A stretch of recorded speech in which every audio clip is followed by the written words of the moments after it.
ಇನ್ನು ಮತ್ತೊಂದು ಕಡೆ ಸರ್ಕಾರದ ಸಾಧನೆಯನ್ನ ಬಿಂಬಿಸಿದ ಜಿಲ್ಲೆಯಲ್ಲಿ ಇದೆಂಥ ಕಾಮಗಾರಿ ಅನ್ನೋ ಪ್ರಶ್ನೆ ನೆಲೆಗೊಂಡಿದೆ. ಹಾವೇರಿ ಜಿಲ್ಲೆಯಲ್ಲಿ ಕಳಪೆ ರಸ್ತೆ ಕಾಮಗಾರಿ ಅನಾವರಣ ಆಗಿದೆ. ಅಂಗೈ ಹುಣ್ಣಿಗೆ ಕನ್ನಡಿ ಬೇಕೇ ಅನ್ನುವಂಥ ಪರಿಸ್ಥಿತಿ ಹಾವೇರಿಯಲ್ಲಿ.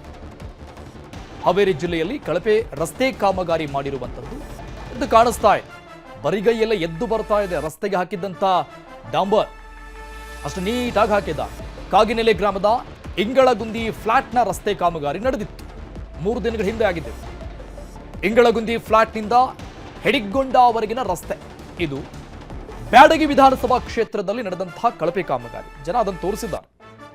ಹೇಗೆ ಮಾಡಿದ್ದಾರೆ ನೋಡಿದು ಈ ರೊಟ್ಟಿ ಮುರಿದಂತ ರೀತಿಯಲ್ಲಿ ಬರ್ತಾ ಇದೆ. ಜಸ್ಟ್ ಕೈನಲ್ಲೇ ಅವರು ಕೀಳ್ತಾ ಇರೋದು, ಆರಾಮಾಗಿ ಕಿತ್ಕೊಂಡ್ ಬರ್ತಾ ಇದೆ. 3 ದಿನಗಳ ಹಿಂದೆ ಹಾಕಿದಂತ ಡಾಂಬರೀಕರಣ ಸುಮಾರು 1 ಕಿಲೋಮೀಟರ್ ಹಾಕಿರುವಂತ ಡಾಂಬರ್ ಈ ರೀತಿಯಾಗಿ ಕಿತ್ಕೊಂಡು ಬರ್ತಾ ಇದೆ. ಸಂಪೂರ್ಣವಾಗಿ ಕಳಪೆ. ಜನನೇ ತೋರಿಸ್ತಾ ಇದ್ದಾರೆ ನೋಡಿ ಎಷ್ಟು ನೀಟಾಗಿ ಕೆಲಸ ಮಾಡಿದ್ದಾರೆ ಅಂತ.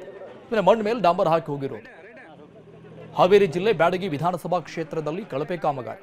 ಮೊನ್ನೆ ತಾನೇ ಇಲ್ಲಿ ಹಾವೇರಿಯಲ್ಲಿ ಸರ್ಕಾರದ ಸಾಧನೆಗಳು 1000 ವರ್ಷ ಪೂರೈಸಿದ ಕಾರಣಕ್ಕಾಗಿ ಸರ್ಕಾರದ ಸಾಧನೆಗಳನ್ನ ಬಿಂಬಿಸೋದಕ್ಕೆ ನಾವು ಇಂತಿಂಥ ಸಾಧನೆಗಳನ್ನ ಮಾಡಿದ್ವಿ ಅಂತ ಹಾವೇರಿಯಲ್ಲೇ ದೊಡ್ಡ ಫಂಕ್ಷನ್ ಮಾಡಿತ್ತು ಕಾಂಗ್ರೆಸ್ ಅಂತ. ಹಾವೇರಿಯಲ್ಲಿ ಇಂಥ ಪರಿಸ್ಥಿತಿ ಇದೆ. 4 ದಿವಸ ರೋಡ್ ಮಾಡಿದ ಡಾಂಬರ್ ಹಾಕಿ ಅಲ್ಲ ಕಿತ್ತತ್ರಿ ಇದು. ಅವ್ರಿಗೆ ಕೇಳಿದ್ರೆ ಏನು ಹೇಳ್ತಾರೆ, ಸ್ವಲ್ಪ ದಪ್ಪ ಹಾಕ್ರಿ ಅಂದ್ರೆ ನಮ್ಮ ಬಜೆಟ್ ಆಟ ಐತಿ, ನಾವು ಆಟ ಮಾಡೋದು ಅಂತ ಮಾಡಿದ್ರಿ ಅವರು. ಅಲ್ಲ ಹಿಂದ್ಗೂಟ ಕಿತ್ತತ್ರಿ ಅದು. ಇಲ್ಲೇ ಕಾಗಿನೆಲಿನ ಹಾಸಿ ಹೋಗೋ ಬಸ್ ಹಾವೇರಿಗೆ ಹೋಗಲ್ರಿ ಅದೇ. ಇಲ್ಲೇ ಇಂಗುಳಗೊಂದಿಂದ ಒಳಗೆ ಹಿಡ್ಕೊಂಡು ಹೋಗೋವ್ರಿ ಬಸ್. ಎಲ್ಲ ಗಾಡಿನೇ ಇಲ್ಲೇ ಅಡ್ಡಾಡ್ತಾವ್ರಿ. ಈಗ ಹೆಚ್ಚಿಗೆ ಹಾಕ್ರಿ ಅಂದ್ರೆ ನಮ್ಮ ಬಜೆಟ್ ಇಟ್ಟು ಮಾತ್ರಿ ನಾವು ಆಟ ಮಾಡೋದು ಅಂತ ಹೇಳಿದ್ರು ಅವರು. ಎಲ್ಲ ಕಿತ್ತು ಹೋಗೈತ್ರಿ, ಎಲ್ಲ ಹಿಂದ್ಗೂಟ ಕಿತ್ತದ. ಈಗ ಅದನ್ನಾಗ ಕಿತ್ತದ್ದು ಫೋಟೋ ಹೊಡ್ಕೊಂಡು ಫೋಟೋ ಬಿಟ್ಟವ್ರಿ ಮ್ಯಾಗೇರಿ ಅದಕ್ಕೆ ಮಾಡೋಕ್ರಿ. ಇಲ್ಲೇ ಓಟು ಕಿತ್ತು ಹೋಗೈತ್ರಿ ಓಟ ಹಿಂದ್ಗೂಟಕ್ಕನ. ಅವ್ರು ಹೇಳ್ತಾರೆ ರೀ ಬಜೆಟ ನಮ್ದು ಆಟ ಐತಿ, ಆಟ ಮಾಡೀವಿ ಅಂತ ಹೇಳ್ತಾರೆ ಅವರು. ಹ್ಞೂ ರೀ. ಕಾಮಗಾರಿ ಕಾಗಿನಲ್ಲಿ ಇಂಗಳಗುಂದಿ ಪ್ಲಾಟಿಂದ ಹಿಂಗೆ ಹೆಡಿಗೊಂಡವರೆಗೆ ಆಗಿದೆ ಸರ್ ಇದು. ಈ ಕಾಮಗಾರಿ ಕನಿಷ್ಠ ಪಕ್ಷ ಒಂದು 10-15 ವರ್ಷದಿಂದ ಕಾಮಗಾರಿ ಆಗಿದ್ದಿಲ್ಲ ಸರ್ ಇದು. ನಾನು 10 ಸಲ CM ಮೇಡಮ್ ರುಚಿ ಬಿಂದಲ್ ಅವ್ರಿಗೆ, ಲ್ಯಾಂಡ್ ಆರ್ಮಿಯವ್ರಿಗೆ ಎಲ್ಲರಿಗೂ ಅರ್ಜಿ ಕೊಟ್ಟಿದ್ದೆ. ಇದು ಆಗಿರೋದು ZPಯಿಂದ ಸರ್. ಇದು ZP PRD ಇಲಾಖೆಯಿಂದ ಆಗಿದೆ, ಪ್ರಿಯಾಂಕ್ ಖರ್ಗೆ ಅವರ ಇಲಾಖೆಯಿಂದ ಆಗಿದೆ. ಇದು ನಾನು ಮೊನ್ನೆ ಹಾಗೆ ಈ ರೋಡಿಂದ ಹೋಗ್ತಾ ಇದ್ದೆ ಸರ್. ಹಾಕಿ ನನ್ನ ಕಾರ್ ಬ್ರೇಕ್ ಹೊಡೆದಿದ್ದಕ್ಕೆ ಅದು ಕಿತ್ತು ಬಂತು. ಇದು ಪಕ್ಕ ಇಲ್ಲೇ ಮನೆ ಇತ್ತಲ್ಲ ಸರ್. ಇವ್ರು ಕೇಳಿದೆ ರೈತರಿಗೆ ಏನು ಸರ್ ಯಾವಾಗ ಹಾಕಿದ್ದಾರೆ ಅಂತ. 3-4 ದಿವಸ ಆಗಿದೆ ಸರ್ ರೋಡಾಗಿ. ಯಾವಾಗಿಂದ ರೋಡ್ ಆಗಿದೆ ಹೀಗೆ ಇದೆ ಅಂತ ನಾವು ಹಂಗೆ ಜಸ್ಟ್ ಕೈಯಿಂದ ಹಂಗೆ ಕೆಬ್ರದ್ದು ನೋಡಿದೆ. ಹಂಗೆ ಎಲ್ಲ ಹಂಗೆ ಕಿತ್ತು ಬಂತು ಸರ್. ಆಮೇಲೆ ನಾನು ಆ್ಯಕ್ಚುಲಿ ಲ್ಯಾಂಡ್ ಆರ್ಮಿ ಅಂತ ಕನ್ಫ್ಯೂಸ್ ಮಾಡಿ ಅವ್ರು ಫೋನ್ ಮಾಡಿದೆ, ಅವ್ರು ಇಲ್ಲ ಅಂದರು. PRD ಅವ್ರು ಫೋನ್ ಮಾಡಿದೆ, ಹೌದು ನಾವು ಮಾಡಿದ್ದೀವಿ ರೋಡು ಅಂತ ಅವ್ರು ಹೇಳಿದರು. ರೋಡ್ ಮಾಡಿದ್ದಾರೆ, ಇದ್ರ ಒಳಗಡೆ ಡಾಂಬರೇ ನೆಟ್ಗೆ ಹಾಕಿಲ್ಲ. ಹಾಗೆ ಹಾಕ್ಬಿಟ್ಟು ಮಣ್ಣು ಮೇಲೆ ಡಾಂಬರ್ ಹಾಕ್ಬಿಟ್ಟು ಹೋಗ್ಬಿಟ್ಟವ್ರೆ. ಇವ್ರು ಯಾವ ಥರ ಮಾಡ್ತಾರೆ ಅನ್ನೋದು ಗೊತ್ತಾಗ್ತಾ ಇಲ್ಲ. ಇವ್ರಿಗೆಲ್ಲ ಯಾರು ಕುಮ್ಮತ್ತು ಕೊಡ್ತಾ ಇದ್ದಾರೋ, ಏನು ರಾಜಕಾರಣಿಗಳು ಕೊಡ್ತಾರೋ, ಯಾರು ಕೊಡ್ತಾರೋ ಕಾಂಟ್ರಾಕ್ಟ್ದಾರಿಗೆ ಅಂತ ಗೊತ್ತಾಗ್ತಾ ಇಲ್ಲ. ಇದು ಏನು ಅನ್ನೋದು ಕಳಪೆ ಕಾಮಗಾರಿನ ಪರಿಶೀಲನೆ ಮಾಡಿ ಹೇಳಬೇಕಾಗಿ. 4-5 ದಿನಕ್ಕೆ ಕಿತ್ತೋದ್ರೆ ರೈತರೆಲ್ಲ ಎಲ್ಲೇ ಹೆಂಗೆ ಅಡ್ಡಾಡಬೇಕು ಗಾಡಿಗಳೆಲ್ಲ. ಅದಕ್ಕೋಸ್ಕರ ಇದೆಲ್ಲ ಅವ್ರನ್ನ ಯಾರು ಪರಿಶೀಲನೆ ಮಾಡಬೇಕು ಅಂತ ಹೇಳ್ತಿದ್ದಾರೆ. ಡೀಟೇಲ್ಸ್ ಕೊಡ್ತಾರೆ ನಮ್ಮ ಪ್ರತಿನಿಧಿ ನಾಗರಾಜ್ ಸಂಪರ್ಕದಲ್ಲಿದ್ದಾರೆ. ನಾಗರಾಜ್, ಮೊನ್ನೆ ತಾನೇ ಈ ಫಂಕ್ಷನ್ ಆದಂಥ ಸಂದರ್ಭದಲ್ಲಿ, 1000 ದಿನಗಳ ಫಂಕ್ಷನ್ ಆದಂಥ ಸಂದರ್ಭದಲ್ಲಿ ರಟ್ಟಿಹಳ್ಳಿಯಲ್ಲಿ ಒಂದು ಕಟ್ಟಡ ಉದ್ಘಾಟನೆ ಮಾಡ್ತಾರೆ CM. ಅದು ಅರ್ಧಂಬರ್ಧ ಆಗಿದ್ದು, ಅದು ಕೂಡ ತರಾತುರಿಯಲ್ಲಿ ಮಾಡಿದ್ದು, ಅದು ಕೂಡ ದೊಡ್ಡ ಮಟ್ಟದಲ್ಲಿ ಚರ್ಚೆಗಾಯಿತು. ಈಗ ಇದು ಹಾಕೋದಕ್ಕಿಂತ ಸುಮ್ಮನೆ ಇರೋದೇ ಬೆಟರ್ ಆಗಿತ್ತು. ಸುಮ್ಮನೆ ಟ್ಯಾಕ್ಸ್ ಕಟ್ಟಿರೋ ಹಣ ಕೂಡ ಮಣ್ಣು ಮೇಲೆ ಹಾಕಿದಂಗೆ ಪರಿಸ್ಥಿತಿ ಇದು.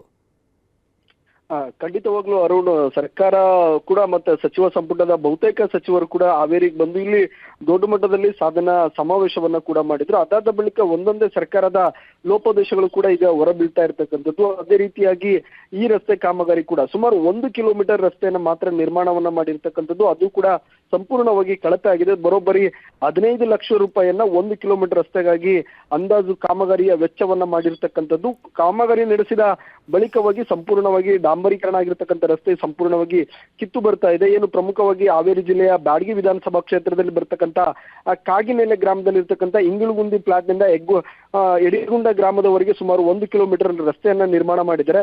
ಪ್ರಮುಖವಾಗಿ ಇಲ್ಲಿ ನಿತ್ಯ ಸಾವಿರಾರು ವಾಹನಗಳು ಕೂಡ ಸಂಚಾರವನ್ನ ಮಾಡ್ತಾ ಇದ್ದಾವೆ. ಆದ್ರೆ ಇದರ ಮೇಲೆ ಮೇಲ್ಭಾಗದಲ್ಲಿ ಬರೀ ಕನಿಷ್ಠ ಪಕ್ಷ ಡಾಂಬರೀಕರಣ ಮಾಡಿರೋದ್ರಿಂದ ಅದು ಜನರು ಕೈ ಹಾಕಿ ಕಿತ್ತಾಕಿದ ತಕ್ಷಣವೇ ಅದು ಕೈಗೆ ಬರ್ತಕ್ಕಂಥದ್ದು.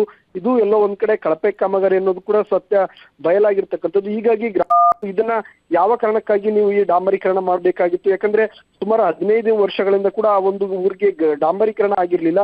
ಸಾಕಷ್ಟು ವರ್ಷಗಳಿಂದ ಒಂದು ನಮ್ಮೂರಿಗೆ ಡಾಂಬರೀಕರಣ ಮಾಡ್ಕೊಡಿ ಅಂತೇಳಿ ಕೂಡ ಮನವಿಗಳನ್ನ ಸಲ್ಲಿಸಿದ್ರು. ಎಲ್ಲೋ ಒಂದ್ ಕಡೆ ರೈತರು ಮತ್ತು ಆ ಭಾಗದ ಜನರು ಕೂಡ ಖುಷಿಯಾಗಿದ್ರು, ನಮ್ಮೂರಿಗೆ ಡಾಂಬರ್ ಬಂತಂತೇಳಿ. ಆದ್ರೆ ಈ ರೀತಿಯಾದಂತ ಕಳಪೆ ಡಾಂಬರೀಕರಣ ಮಾಡಿ ನೀವು ಯಾರನ್ನ ಮೆಚ್ಚಿಸ್ಲಿಕ್ಕೆ ಮಾಡ್ತಾ ಇದ್ರಿ ಅನ್ನೋದನ್ನು ಕೂಡ ಗ್ರಾಮಸ್ಥರು ಕೂಡ ಪ್ರಶ್ನೆಯನ್ನ ಮಾಡ್ತಾ ಇದ್ದಾರೆ. ಪ್ರಮುಖವಾಗಿ ಪ್ರಿಯಾಂಕಾ ಖರ್ಗೆ ಅವರ ಇಲಾಖೆಯ ವತಿಯಿಂದ ಈ ಒಂದು ಕಾಮಗಾರಿ ಆಗಿರೋದು.